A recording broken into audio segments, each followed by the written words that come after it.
We are live and welcome to another episode of Hail Yes as Tony Garcia gets his computer set up and camera angled around over there. Great timing by Tony.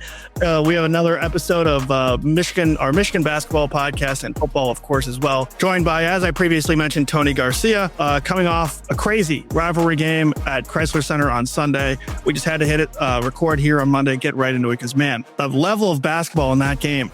And Michigan still wins by 10 points at home. Comfortable finish, but man, I think both these programs are elevating each other because the intensity, the quality of play, you're playing fantastic defense, the chippiness. I mean, it was everything you wanted in a college basketball game at Crisler Center on Sunday to wrap up the regular season finale. And now we might be heading towards another rematch on a week from yesterday. I mean, Dusty said as much when we talked to him post-game following all the senior day celebrations and the confetti and the trophy and the net cutting. I mean, it really felt like a March, like March was here, which it is in fact here. But I mean, he was talking about how last year when Michigan State swept Michigan, he said they battled, they earned it, and they kicked our butt, and they made us elevate our play and our preparation, our summer workouts, because, quote, we knew we weren't going to be able to do what we were doing and get over the hump. So Michigan was very directly knew it had to increase its physicality to play with the best teams in the league. And last year that was Michigan State. And this year there is absolutely zero doubt that it's Michigan. Just one of the most dominant Big Ten regular seasons by any team that I've ever seen back when I was just following for fun as a fan like everybody else, or since I've been doing this the past 10 years. I mean, Michigan, a Big Ten record, 19 conference wins, the first team in 50 years to go 10-0 on the road in league play, 29-2 this season. They won their final 15 league games in a conference that KenPom sees as Michigan is number 2, Illinois is number 5, Purdue and Michigan State both in the top 10, and Nebraska at 12. 5 of the top 12 KenPom teams are in the Big Ten, and Michigan won the league outright by 4 games, and with the vast majority of those coming by 10 or more points. So as far as the game Sunday, I mean, it was great antics aside, because that kind of took away from it, whether it's Jeremy Fears with another kick to the groin, or if it's Adai Mara pushing Cooper in the back, or then grabbing Jeremy Fears when he's going up the court looking like he's going to have a run out. So Adai got a technical and a flagrant. Had he been given 2 techs or 2 flagrants, I think he would have been done. But he really split the bill there, and he was able to stay on the court. You said, I think, because it feels like sometimes they just make these rules up as they go. Because to the average basketball viewer, a flagrant and a tech are the same thing. Right. And then it's like, oh, no, he has a tech and now he's got a flagrant. And if he gets one more of either, then it's like, OK, whatever. And yet at the same time, I kind of get it, because like they are slightly different things. Right. Like that, the flagrant, the stopping the fast break was a little bit more of a basketball play, not one you're supposed to make. But whereas the tech was a little bit more along the lines of dirty, right? Exactly. And then, I mean, and it wasn't just those two, right? Trey McKinney got called for a tech for knocking the ball out of Jackson Kohler's hand when Michigan State was trying to do its inbound and run off a make. And then Carson Cooper got an intentional foul away from the ball when he just sort of grabbed Adai. I'm not sure what happened on that one. Late in the game. I know. At that point, the game was pretty well in hand, so I was ferociously writing my gamer, so I never even saw a really good replay of it. But it looked like he just sort of grabbed him away from the play. And I think the coaches told him to like try to, hey, if you have an opportunity, foul Mara. And then he's like panicked and just basically bear hugged him, Exactly. But if you're not making a play on the ball, it's an intentional foul. And then you get 2 free throws, and then they still keep the ball. So it really worked perfectly. And then Adai banged home both free throws. So that was a good sign for him. And I mean, that was kind of an underrated element of the game. That was really a fantastic game. Michigan, 26 of 29 from the free throw line, 90% on nearly 30 attempts. And then 10 of 22 from 3. We'll get into him in a bit, but Yaxel Lendeborg, career high, 5 3-pointers on senior day, 27 points. I mean, how about that if you're Michigan State? He gave Michigan State the business both games. 26 and 12 in a win in East Lansing, 27 in this one on Sunday. Merez was great. We'll get into Trey and Roddy as well as we talk about LJ and everything, but just it was a fitting end is sort of what I wrote afterwards to the best regular season in Michigan basketball history, to sweep Michigan State in 2 regular season games for the first time in over a decade. The last time that happened was 2013-14 when Nick Stauskas was Big Ten Player of the Year. I have a feeling Michigan's going to have another Big Ten Player of the Year, which comes out tomorrow or Tuesday. We're recording this just before noon on Monday, March 9th. And so just a fantastic year, a fitting end. And as Dusty May said, they have completed 3 of their 4 laps. They are hoping to play 9 more games. That would be 40 games. And now they've played 31. So technically they're starting the 4th lap, but really the postseason is the 4th lap. Michigan did more than anybody could possibly have reasonably asked for this regular season. Yeah. I want to talk about the regular season and looking forward to the postseason later on, because I thought Dusty's comments, particularly mentioning the 9 games, was interesting because it would be easy for Michigan to be like, hey, we already have a locked up 1 seed in the NCAA tournament. Do we really need to go win the Big Ten tournament? But because of how historical this team is, I think more than ever, and you always want to win to a degree, but I think more than ever, Michigan's going to be incentivized to go out and try to win this Big Ten tournament and top it off ultimately with a national title after, because at that point, it's like that moves you into truly elite and rare air in college basketball. But we'll talk about that more a little later on. I want to go back to the game first. Where do you think Michigan proved its worth, made things tough for Michigan State, reasons they won, and where were some pressure points that Michigan State was able to maybe bring to light that you'll be watching over the next month here? Yeah, well, I'll address the latter first. Dusty was not pleased with the ball screen defense. He said Michigan State was just kind of moving them around defensively and just running its sex. And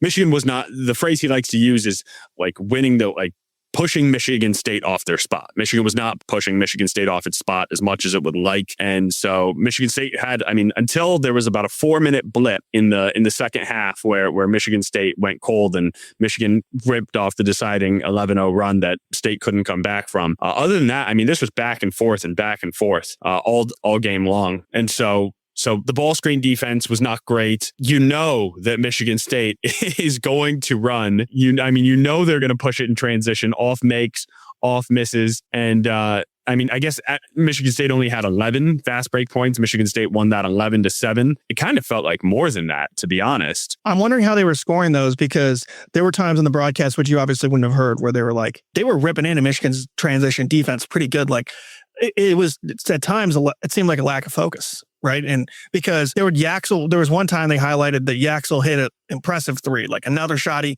was having a day, and he starts celebrating, and boom, Michigan State's down the floor, laying it in on the other end. It was like, holy crap. And there was other times where I felt like maybe that the 11 points didn't didn't totally encapsulate it all. Like maybe they were getting down there. It's 4-on-5, 5-on-4, and then you kick it out and you take it and you swing it. And maybe that doesn't necessarily count as a fast break point, but you're getting a good look out of it. So that was what I was going to mention as the thing that I noticed is Michigan's going to have to tighten that up. And it's not necessarily something that's going to be a strength for them. They're better in the half court defense because they have Yaxel, Merez, and Adai, who are all just huge people who are not that straight line fast, but they can be better than they were on Sunday. Yeah, well, I think 2 things with that is true. One, Michigan has largely been better at transition defense than when we saw on Sunday all season long. Dusty said on the whole, we're very pleased with where our transition defense is at. And he would never say that if that's not how he felt.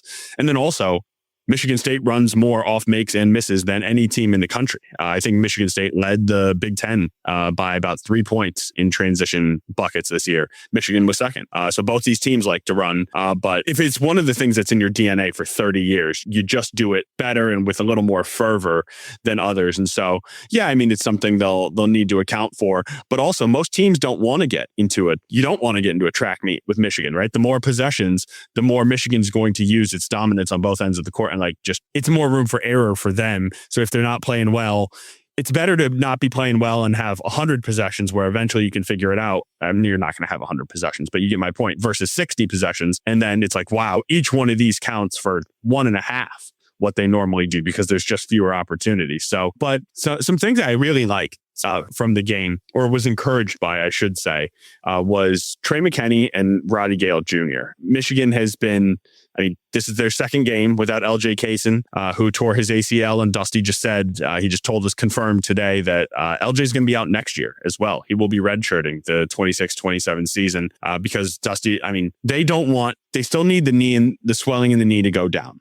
And then they don't want to take him away from the team for the Big Ten tournament run, for the NCAA tournament run, and have him be hung up in a hospital bed for a week while all his teammates and brothers are going through this journey that they had done together. And even if he was able to get surgery right away, like today, let's say, and then have a great recovery timetable, 9-10 months, which for basketball, ACL, that's pretty tough to do. He still wouldn't be back till January. He wouldn't have played in almost a year. And then are you really going to sort of force that issue? That's essentially what it came down to, as Dusty said. But as far as that goes for this year, there was a hole behind Elliot Cadeau. And on a day where Elliot Cadeau had one of his worst days, least effective days of the year, 2 points, 2 assists, 1 of 5 from the field, 3 turnovers. He really did not do much of anything in 33 minutes. He played a lot and he was kind of a non-factor. And it felt almost like as bad as the stats were too. It wasn't like, it felt like there was some loud bad plays too. Yeah. And which had been contrary to how he had played in some of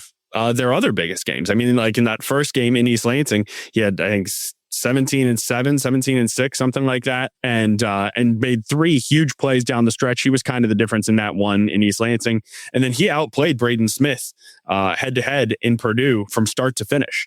So on a day where Elliott is near his worst, and you don't have LJ Kaysen, Michigan got 26 points or 29 points off the bench, and 27 of them came from Roddy Gale Jr. and Trey McKinney. And Dusty said, he told us today, he's like, I said to Roddy, he's like, look, we don't want this to happen to LJ, but individually, this is a fantastic opportunity for you. Like now Roddy knows he can kind of flip that mindset again. Like last year when they moved him to the bench and they're like, when you come off the bench, you are a spark plug. You are our spark plug guy. This year, he's sort of been more like a glue guy, kind of a grinder. He's been fantastic defensively, as we saw with 2 key stops at Iowa, a block and a steal in the final 30 seconds to seal what was a really, really tight game. But 15 points. That was the first time he had scored even 10 points in a game since January 2nd. Right. So he had not been scoring. He was finishing at the rim. He was making his free throws, 4 of 5 from the field, 7 of 8 from the line. His only miss was a 3. And we know that Roddy shooting threes kind of is what he is. But then also Trey McKinney. I felt like he hit another, like some of his threes, specifically the one that made it go from 63-61 to 66-61. That was a big time shot. But he scored 8 in a row for Michigan State. Against Michigan State for Michigan when Michigan made its run, right? So he hit a 3 to go up 5. He hit 2 free throws to go up 7. Michigan State had cut it to 4 after an and 1 by Carson Cooper, and McKinney hit another 3 from the top of the key to make it 71-64. He scored 8 straight in separating time. So for my purposes, maybe the biggest shot of all of those, or of his second half. He hit a baseline sort of mid-range fadeaway from the left side when Michigan State had just built a 3-point lead to cut it to 1. Now, Michigan State did finish with an and 1 after that, so they got it back out to 4. But Michigan hadn't scored in, I guess Lendeborg had a dunk. Actually, Lendeborg and Carr had gone back-to-back dunks before that. But Michigan State was coming into its own and really sort of not taking control of the game, but they were playing on their front foot. Michigan was a little bit on its back foot. And McKinney just took over. He scored from when it was 58-55 to 71-64. So Michigan went on a 16-6 push in that time. McKinney had 10 of those points. And so he was really big. And in a lot of ways, it's felt like Trey's actually more reliable than Roddy has been this season, just because Roddy's kind of been giveth and taketh away, as we've seen the last couple of years. But for both of them to have that kind of performance when Elliott's off and LJ's out, that bodes really well. That's a fantastic sign going into March. Yeah, I thought it was one of the best games I've seen Roddy Gale play, just because at Michigan, because maybe not stat wise, but he finishes 4 for 5. and he was just a consistent plus out there, being asked to do stuff that he necessarily hadn't been asked to do much of the year. And Elliot Cadeau was having such an off day, right? I mean, it was like, okay, what do we? I mean, he clearly was not himself, right? So where do you go from there? And then Trey McKinney, I mean, he's just nails, right? I mean, he's just composed. He hits the big shots, like you said.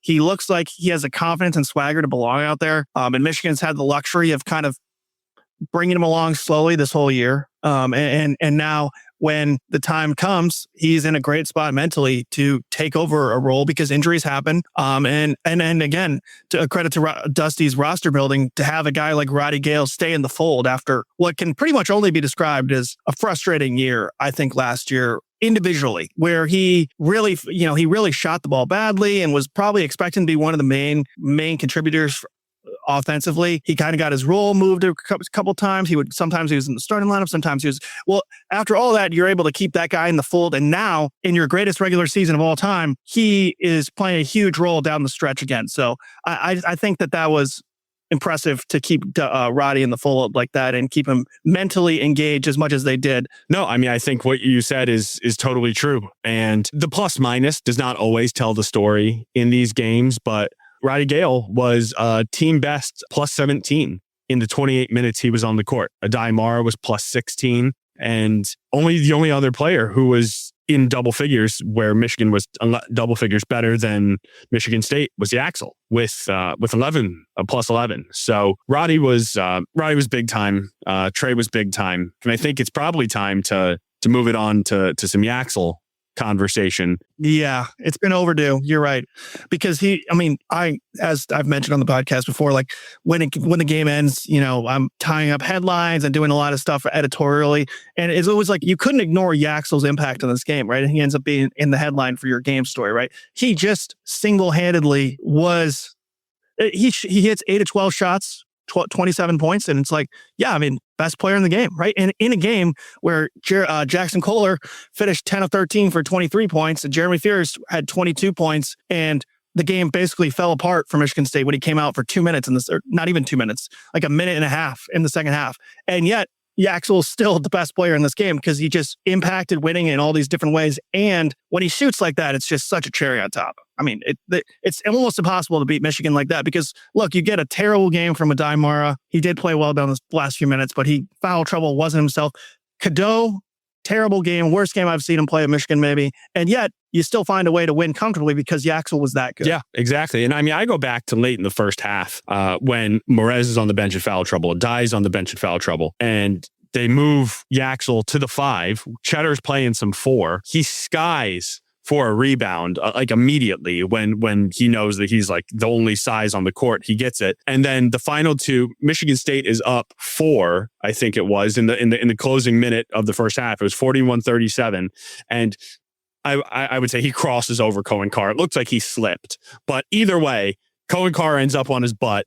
Yaxel drives and just skies and is hanging over the rim for a little floater finger roll to cut the game to 2. And then on the next possession, after playing the 5 on defense, he brings it up court. He breaks down the defense, gets into the lane, and throws a kick out pass to to Namari Burnett in the corner, who hits a 3. And Michigan takes a 1-point lead into the half when it looks like Michigan State might be leading going into the break. I mean, 5 threes is found money. If Yaxel is 2 of 6 from 3, which is right on par with his average. He was like 34% this year. So 2 of 3, that's 33.3%. 2 of 6 you'd take. 3 of 6 is fantastic. 4 of 6 is like, what's going on? 5 of 6. What can you say, right? He's never hit 5 threes in a game, and he did it at a great time. Yeah, really, as long as Yaxel doesn't go 1 for 7, and we've talked a bunch about where he sometimes had a tendency and ultimate nitpicks of a Michigan team who was darn perfect all year, but he would sometimes float near the corners and kind of just let things happen around him and chuck up a couple threes. And if he's having an off day, next thing you know, he's 1 for 7. He's like, this hasn't been the best Yaxel game, right? Well, that was the opposite today. Yesterday, he did all his normal things and found a way to shoot and make these shots. Just like you said, found money. But real quick, let's talk rivalry and just where the state of it is right now, because it feels like, as I said at the top of the show, these programs are both pushing each other And Izzo, you read his transcripts, you listen to what he said after the game. He still hates Michigan, and it seems to fuel everything in this rivalry. And then Dusty had some illuminating comments as well, just kind of about he, from a national perspective, didn't realize how huge this was. The rivalry right now is on 10. The rivalry is absolutely on 10, and fitting because this season saw 2 top 10 matchups, right? Michigan State had slowly started taking control of it back, having won 4 straight coming into this year. And I mean, we said it off the top, right? Dusty said, like, look, they've made us better. They taught us a lot about ourselves and who we needed to become last season. And then Michigan, I mean, a 1-year turnaround, an answer, couple double-digit victories. There hasn't been a game that's ended in single digits in this rivalry in a couple years now, because MSU won both by double figures last year. I mean, this rivalry, and it always, I don't know if helps is the right word, but if in terms of rivalry juice, it's only going to get amplified when you've got a lightning rod that's been Jeremy Fears Jr. and some of the plays that he's made in these games specifically, right? Be it the first time where he stuck his foot out to trip Yaxel when he was going out to cover a 3 in East Lansing, or on Sunday when he kicked Elliot Cadeau. And now that's really what's got Tom Izzo up in arms, because I mean, there have been some plays on both sides, right? I mean, we mentioned it again off the top: a die pushing someone in the back, a die grabbing Fears on a run out, right? So it's gone both ways at times, but Fears is certainly the one grabbing the headlines. And so that's what's really irked Izzo. And I think another thing that's irked Izzo is he has made his identity and his DNA on development and 4 years and sticking it out and grinding your way through this and coming out on the other side, where Dusty May is more of a new school, new age kind of coach, where he's like, look, we're trying to assemble the best roster year over year. We're trying to do what's best for our program. And I mean, certainly what's best for our players as well, even though they have differing philosophies about how to get there. And I think that it's quite bothersome, I would imagine, for Izzo, that he has spent decades and decades building the stability of his program, and overnight Dusty is able to, I mean, by all the letters of the law with NIL and with the portal and with pay to play these days, I mean, you're able to remake a roster very quickly. And but just because you are, like, I don't want something to get lost, just because you are able to pay players and bring them in the transfer portal and turn things around quickly doesn't mean it happens. I was looking at something the other day. The top 10 rated transfer portal classes of this past offseason, 4 of those teams are going to miss the tournament. 1 is on the bubble. 4 more are a 5 or a 6 seed currently. And then 1, Michigan, is a 1 seed. So it's not some given that you spend and you bring guys in and your team's going to be perfect. You need elite coaching. You need great chemistry. You need buy-in. You need the pieces to fit together. You need to largely avoid injury and those sorts of things. And I mean, obviously the thing with Kaysen has happened, but 90% of the regular season had already happened up to that point. So you need a lot to go right, and you got to make your own luck with a lot of these things. And Michigan puts an emphasis on looking into these players before they're bringing them in, talking to their families, their agents, their coaches, going all the way back to high school, actually knowing what kind of guy are we going to get, not just, checking a box. Oh, yes, this guy was McDonald's All-American. All right, he can come. Or, oh, yes, all the talking heads say that this guy is the number 1 player in the transfer portal. But how is he going to fit into our locker room and our vision for how we can be the best team this year? I mean, the rivalry is it is heated right now. There is no doubt about it. I think it's really fun. I think that makes it great. I mean, I could have done without some of the antics because the game dragged on for 2.5 hours. These are supposed to be 2-hour games, so like let's have a little pace here with it. But you know, I mean, it's gonna be chippy. And nothing was. I mean, while the Fears Cadeau moment was like, oh, here we go again, or look at this guy, and CBS had the montage ready of Jeremy Fears and all of that. The benches didn't clear. Guys weren't getting in each other's faces or shoving each other. It's basketball. I mean, these guys are playing hard. And an important thing too is I don't even know. I don't even know if Fears made contact with Cadeau. If he did, it was very, very, it wasn't like he dropped down in like excruciating pain. It was like, hey, it was more like, dude, what are you doing, Fears? You did it again. And it's like the 2 shots and the penalty and like the narrative surrounding it. Like, as far as like, I wasn't worried about Elliot Cadeau. Like, I think he almost clocked it in real time. Like, wait, oh, whoa, this just happened. And then he starts doing this, because I don't think he actually got like a direct hit to the nards, but that doesn't change the intent, right? It's optics. Optics is 2/3 of the battle. And I mean, had that been the first time anything like that had happened with Jeremy Fears, I don't know that anybody would have thought much of it. But given what he did at Michigan, given what he did at Minnesota, given what he may or may not have done, I think it was Illinois where he didn't end up getting called, but they reviewed a play on a transition break where he may have stuck his leg out or whatever. Like, just, you're not going to have the benefit of the doubt. You're just not. And so that's the situation he finds himself in. And but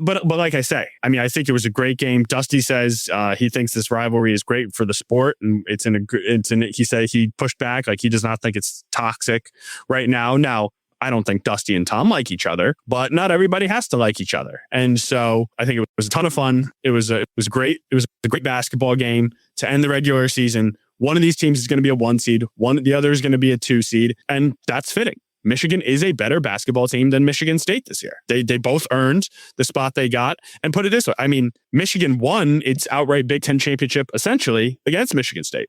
Because if Michigan State sweep that, you flip 2 games each way, and now it's a tie. They're both 17-3. And so, I mean, Michigan earned it. There's not much left to say. Now you just hope that both teams can sort of stay at the height of their powers for years to come. And we keep having top 10, top 15 matchups. That's great for readership, great for the publicity of the sport, great for the conference. And I don't know why. I don't think anyone wants, I mean, other than whatever team you root for, you want the other team to be worse so you can win. But aside from that, it's much more fun for you when the other team is a really quality team, and then you earn that win. It's fun for us, right? let's just like, it's fun for the journalists too, when the both teams are competitive and good. And I don't think either team is going away in the short term, at least the next few years. Anything can change, right? Like, I mean, if Dusty May keeps doing this, I'm not saying it's going to happen. I'm not saying anything like that, but he's going to start getting calls from the NBA at some point, right? If Michigan is going 2 losses or somewhere in that ballpark every year, that's going to be a storyline. I mean, it happened how many times with Tom Izzo in East Lansing, right? So it's not unheard of. And then Izzo has the #1 recruiting class in the country coming in next year, at least last time I checked. So in the short term, these teams are going to be good.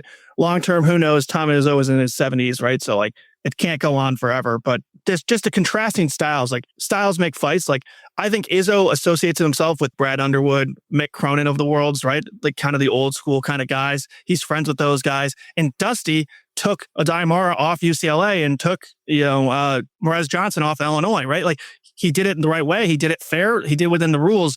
But you can't tell me that didn't rub those coaches the wrong way, who then go back to Izzo, complain to Izzo about it. Izzo then hears what Dusty says about Fears, and it just gets all this like tornado of noise, right? And, sometimes I get the vibe that Dusty's just kind of sitting there like, what did I do? Like, why am I so hated by this Tom Izzo guy, right? But that kind of is the vibe that I get. Yeah, no. And I mean, I think, and he had a semi-funny moment in the other day. He was talking about how he's like, people think I'm like playing an act, or like that I'm acting like I don't know about these traditions. He's like, you can ask my wife. I don't know when holidays are. Like, I mean, I think he knows like what day Christmas Day is and what day Halloween is, but like Easter, or like, I guess Thanksgiving is always that fourth Thursday of Thanksgiving. But he genuinely, like, I mean, I think we were talking in whatever month. It might have been early November or early October. And he's like, I think it was like November 3rd or something. He's like, well, sitting here today on October, whatever it is, he actually didn't know it was the next month. That was earlier this year. I mean, and a lot of times he'll always have to check. Like, he'll ask Tom Weirot, the SID. He'll be like, did this happen? Did that happen? Like, because I mean, he really is just very locked in. And so that was referencing the logo and all those things last year. Now, it's hard to believe you don't know, but Dusty actually might not have, although he had a history in the Big Ten. So it's like, wouldn't you think? I mean, you've had 20, 25 years to see this, or it's incumbent upon you to do the research. And so whatever. I mean, I think that was last year and we don't need to rehash last year, but it all, like, to use your word, the tornado, it all sort of played together. But now we are less than 1 week away from Selection Sunday, and I am fired up about it. Yeah, let's take a quick break, put this Michigan State game behind us for now, and we'll look ahead to the Big Ten tournament, possible rematch, and the NCAA tournament as well.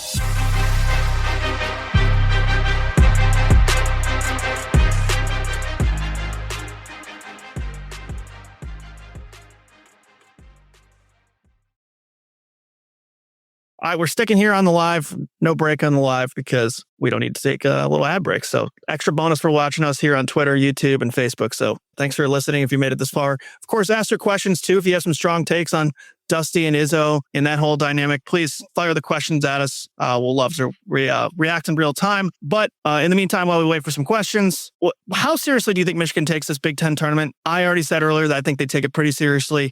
And looking at the draws, I think there's a good chance. Basically, if Michigan State can beat UCLA and Nebraska and Michigan takes care of business, we're looking very likely at another rematch here. And I don't think the temperature is going to die down between now and next week. No, I mean, I think there very well could be a rematch.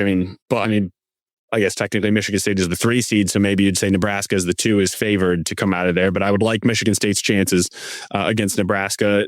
The way both teams are playing at this time. And yeah, and probably sportsbook, State would probably be favored, 2.5 points, something like that. And Michigan's going to be favored whether they're playing Ohio State or Iowa. And then you figure they get Illinois next, but it could be Wisconsin. And if it is Wisconsin, Michigan will be winning that. I think they will. It would just play perfectly into their hand, right? Because every step we've talked about it, every step of the way, they've had one reason or another to get up for a game. And that's what's helped them get through the grind that is the Big Ten. You got to play Indiana where, Dusty's got ties. You got to play Ohio State. Roddy's got ties. UCLA. Adai's got ties. Illinois. Morez has ties. Now Case. It's a bit like the Kobe, Michael Jordan thing, right? Like those guys are inventing reasons to be mad, right? And Michigan has done that excellently this year. I mean, brilliantly. And then even the way it played out to this, we haven't won in Breslin in this long. We got hammered in Mackey last year. We got to make a point to win there. Now we're at Iowa. We could be the first team in 50 years to go unbeaten in the Big Ten. We haven't swept Michigan State. It's senior day, right? There's always the schedule has, and you got to win them all. Just because you say you want to or come up with some reason for extra juice doesn't mean you're going to play your best, but it's all shaken out. And so Wisconsin could be that perfect little, this is the one we want back in the semifinal. But as far as I think they take it seriously. Dusty's never going to be he's not going to be like, you want us to pack up and go home? I think, now are they going to expend all their energy and play Yaxel 38 minutes a game and just treat it like an NCAA tournament game where there is no life left? Probably not. I don't think Cadeau is going to be in 35 minutes or anything. I think everyone's going to play in their standard 25 to 30 minute windows. I think you'll see more Roddy. You'll see more Trey. They're still trying to work out the kinks because Dusty said we improved from game 1 to game 2 without LJ, but we still have as expected, they played one way for 5 months and now for 10 days, they've had to play another way, really 2 games in 4 days. So they got to keep working out the kinks and working out those tweaks. And the Big Ten tournament is really a perfect place to do that. But Dusty knows that, Florida won the SEC tournament last year, and then they won the national championship. UConn, when they won the Big East tournaments, I think they at least made it to the final both years. I think they won them both. They won the national championship, right? There is it is oftentimes the national champion. I think it's been years and years and years since the national champion did not make at least the semifinal of their conference tournament. Now, for Michigan, you'd only have to win one game because Illinois and Nebraska and Michigan State, they've earned the triple bye. But I think they at least want to play a couple games in Chicago, I should say. Now, here's something that Dusty did tell us today, or he told me when I was talking with him afterwards. Michigan has officially put in some sort of request for Philadelphia to be their location. now. They only get it. His understanding as well as mine is really they only accommodate that first top overall seed for the pick. And then after that, it's a geography-based situation. But the reason Michigan wanted Philly, in addition to having, yes, a bigger fan base and those sorts of things, and it's just as easy to travel to essentially for them, and it's a short plane ride, as Buffalo is. Philly, the games are Friday, Sunday. Whereas Buffalo, the games are Thursday, Saturday. If Michigan is playing all the way until Sunday, they do not want to have to turn around and play on Thursday. They had to last year, and obviously they ended up making it out of not just the first round, but the first weekend. But and it won't be as tough this year. But I mean, they knew. I mean, the toll it took on them last year to play 3 games in 3 days, end at 5:30 p.m. Sunday, find out your seed 30 minutes later, and then 2 days later, you got to fly to the west. Almost not West Coast, but western part of the United States in Denver, in altitude, and play a sneaky 12 seed. Again, they're going to be playing a 16 seed. They're going to wipe the floor with them in the first round. But they've just experienced how hard that Sunday, Thursday turnaround is. And so they're hoping for Friday. But that doesn't mean they're going to be like, oh, let's bow out of this thing on Saturday and make sure we get our rest in case we get Buffalo. No, this is a historic year. They've been saying we got 9 more games. And if they have 9 more games, that's 3 in the Big Ten tournament, and that's 6 going through the national championship game in the NCAA tournament. So they are. Will Cheddar said it right after the game when he had the net around his neck. We're talking to him on the court right after the confetti came down. He's like, well, we were asking him, like, what's next? Like, hoping he'll talk about, we won a national championship, or just get his thoughts on the postseason. He's like, Big Ten tournament's next. He's like, that's our next goal. And so it matters to them. Now, it doesn't matter like it did last year, where they came in second in the Big Ten or tied for second, and they felt like they had something to prove. There's nothing left to prove, but it's another banner. It's another celebration. It's another reason why this team would be remembered down the line. All right, bracket matrix, I got it pulled up right now. This is probably the last time they're going to hear from us on the podcast until Selection Sunday. Too much stuff going on, your travel, and we got 3 games in 3 days potentially. So right off the top of your head, you can pull up bracket matrix too. I would talk here if you want as well. The 1 seeds are Michigan, Duke, Arizona, and Florida as of now. Looking like that'll stay. UConn, I guess, could slip in there ahead of Florida, but I think that's pretty locked in. Are there any matchups or Sweet 16, Elite 8 games that you think Michigan will want to avoid? Like, what do you think a good draw would look like? Well, I mean, I guess I'll just do the 1s versus the 4s right now, because that's probably what a Sweet 16 would look like. The 4s are Gonzaga, Virginia, Texas Tech, and Kansas. I think Virginia would be a wonderful draw for Michigan, because I'm just still not a believer in Virginia this year. I think the ACC is really, it's turned into a pretty weak conference overall. I mean, I'd say insane. I'd say it might be the 5th best conference, 4th or 5th. I mean, the Big 10, Big 12, and SEC are all way better. And I'd take a couple of teams, certainly the best team in the Big East over, well, I guess Duke is great, but it's Duke just and such UConn a fall kinda off.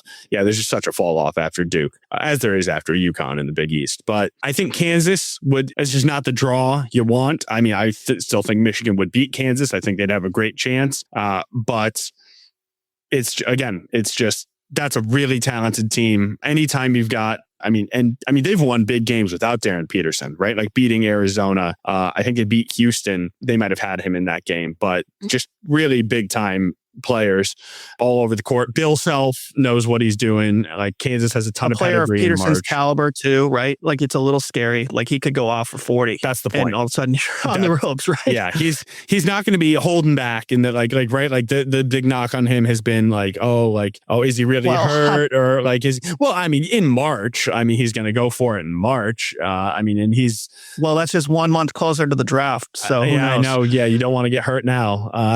Could you imagine? My God, he taps out they're up 6 in the round of 32 with 12 to play. He's like, yeah, I'm good. If we make it to the next weekend, sweet. Honestly, it would not be the craziest thing at this point, considering how how he that would be the craziest part of this. Yeah, that would be the craziest. Well, yeah, but I'm saying it. Sorry, not the craziest. I'm saying it wouldn't be unbelievable after what has happened so far with how weird it's been. There is some precedent. For it, but in that one, I think Kansas is probably Michigan hammered Gonzaga by 40. So maybe, I don't know the committee always tries to avoid teams playing who've already seen each other eventually by the Sweet 16. I mean, once it's the second weekend, it's like, all right, rematches are going to happen if they happen. So that they might allow Gonzaga to be in that. But then you'd feel great. I mean, Gonzaga from the West Coast from Spokane, coming all the way to Chicago. I mean, it's going to be a Michigan home game. And that's the other thing about Chicago. Kansas would have a really good fan base in Chicago. I mean, they've had how many Champions Classics have they played at the United Center, where it's Kansas, Duke, Kentucky, and Michigan State, and Kansas always shows out. All the fan bases do. And so the 5 seeds, if like a 5 were to upset a 4, Vanderbilt, Arkansas, St. John's, North Carolina. There you got a couple of those, like Arkansas and St. John's. Those are some of those big, like those high money rosters, right? That that really hammered the transfer portal and sort of remade things with. I mean, and you got Pitino, you got Calipari, like coaches who've been around the block a time or two. North Carolina, it's just really, again, with my ACC thing, I just don't think they're that great. And Caleb Wilson broke his wrist, thumb, something. I don't think they're going to make the Sweet 16. As far as eight or 9s, looking back, just going back around, it's like Georgia, Clemson, UCLA, Utah State, Iowa, St. Louis, TCU, and Texas A&M. So keep an eye on those teams. I mean, probably won't be UCLA if they even win their first round game. I don't even know. I don't think they're that great. And so someone in that mix, maybe there's NC State's kind of floating around the 10 line. Villanova is the last 7 seed. But yeah, that's kind of like what they might be looking at is as far as a round of 32 matchup. But yeah, any 2 or 3s really catch your eye as being scary. Well, I think they've proven to be better than them, but I don't know, like just like last year where Michigan State had beat Michigan a couple times and they're in the same Sweet 16. I don't know that they would have wanted to see Michigan a third time. I don't think Michigan would want to see Michigan State a third time, but all those 2s, I mean, other than Illinois, which could win, but Michigan just blew their doors off in Champaign. But Houston and Connecticut, who are the top 2 seeds right now, I mean, those are elite teams. I'd say, they're the closest to the tier of the 1 seeds. Danny Hurley's won a couple natties in the last 3 years. Kelvin Sampson, Houston, they've been close, right? They just missed it last season to Florida, lost like by a bucket late. And so I think both those teams, I feel like, and this, I know this is weird because I just said Michigan, like you wouldn't want to face Houston. I also think there's a chance Michigan might like do like dog walk Houston. They just can't score. They can't score. They just weave and weave. Like I remember watching a game. Bail us out, Flemings. Right? Exactly. And I mean, like, I don't remember if it was Arizona or Iowa State. Maybe it was that Iowa State game where they were up on Iowa State, and then Iowa State just roared back in the second half. It was, there was just no urgency, and they're just like their offense was just dreadful. They couldn't get anything established inside, and it's like, you better hope you hit 15 threes. And so you catch them on the right night though, and they look like a buzzsaw too, just because of that Kelvin Sampson defense. Here's how I'm kind of looked at it. I would say Duke, Michigan, and slightly less, but in the same class as Arizona. And then I think Florida and UConn are the clear second tier. And then it's like Michigan State, Houston might be, I think they might be a slight level higher than Illinois and Iowa State and Nebraska and all those teams. But I think that's kind of a little wiggle room here and there. But I think that there's almost like 3 layers within the top 2 seats, you know? Yep. No, I see it. It's the top 3, then the next 2, then the bottom 3. Sort of. But yeah, I don't see Michigan. It's March, so you probably shouldn't say these things. And as soon as it's like, even if you're down 4, with 4 minutes left in the first half, or you're down a bucket with 15 minutes left in the second half to an 8 or a 9 seed, not saying that's going to happen. But if you are, it's like things get tight quick. We all know, like everybody knows what that March feeling is like. It's like, wow, this thing really could be over. But I just don't expect Michigan to get tested in the first weekend almost at all. Iowa would be a bad matchup for them. But again, they're not going to play a Big Ten team in the second round. And so I expect Michigan to roll through the first weekend, just completely roll. It's going to be easier than things have been the last couple months. Those first 2 rounds, certainly against the 16 seed. And then you're in Chicago. That's going to be sort of a home type setting, type feel for Michigan. And I mean, it just looks like, and once we get the bracket next Sunday, I think probably next Monday, we'll try to do a pod and we'll break it all down and we'll give our picks and everything. No, let's promise we'll do a pod either Monday or maybe Tuesday, depending on how busy you get. But we'll do something next week leading into March. We have to. Yeah, I didn't mean Monday specifically, but yes. While you were chatting, I was looking it up. Michigan is still minus 160 to make the Final Four, according to DraftKings. Duke is minus 180, and then Arizona's minus 120. So, I mean, the negative odds. I mean, it's more likely than not they view it as they'll be there. Then you have Florida plus 130, Houston plus 230, Illinois plus 320, UConn 4-1, Iowa State plus 425, and then Kansas, Purdue are ahead of Michigan State at 10-1. So they view MSU a little bit of a class lower than some of the Ken Poms and some of the bracket matrix. But what I think that is the upside, right? Like Michigan State's floor is higher than those teams' floors, certainly than Purdue's floor, right? But what is their ceiling, right? I mean, you've played the top 2 teams in the country 3 times. And you lost twice to Michigan and you lost to Duke. 2 of those games were at home. Now, in all of those games, like you're close, right? Like I think Michigan State led Duke with 5 minutes left at home. They led Michigan State led Duke. Michigan State led Duke with 5 minutes left at home. Michigan State led Michigan with about 6 minutes left at home, but they were down 18 earlier in the game.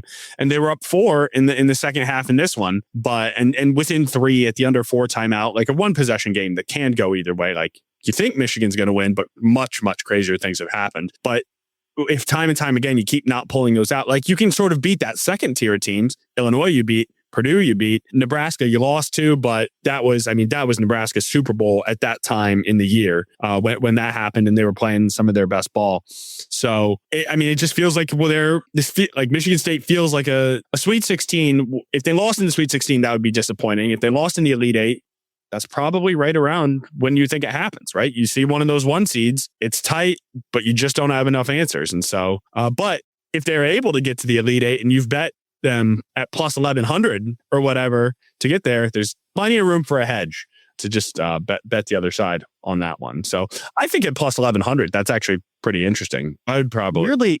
So this is totally a side note, but MSU, like I mentioned, is what 1, 2, 3, 4, 5, 6, 7, 8, 9, 10, 11, basically 12 in the 12 range. Right next to them is Arkansas, who is a 5 seed. So, and then it's Gonzaga and Alabama. But I'm like, Arkansas? I mean, I guess the thing to keep in mind with betting is it's ACUF, right? Well, ACUF, Calipari, and also it's brands, it's names. It's not. Yeah. These are not the likelihoods that these teams are going to get there. It's the likelihood. It's just you. I mean, there's a little in that. A lot of. I mean, it's not solely likelihood, right? It's also where can Vegas bring this line to get money on both sides so they can come out on top. And just like if Michigan football is favored by 3.5 in a game, or that's over a key number. Say Michigan football is favored by 10 points in a game. A lot of teams who are Michigan's equivalent would probably be favored by 9 or 8.5. But Michigan has such a massive fan base, they're going to get money on the Michigan side. And so you can push that number out a little bit. And it kind of works like that for basketball too. Let's wrap it up. I appreciate you sticking around. Next thing you know, Tony and I are talking about, we'll be like down to like the 30th seed. Like, well, I don't know. Villanova at 32. I kind of like sneaky. Not that far off. So appreciate you guys sticking around.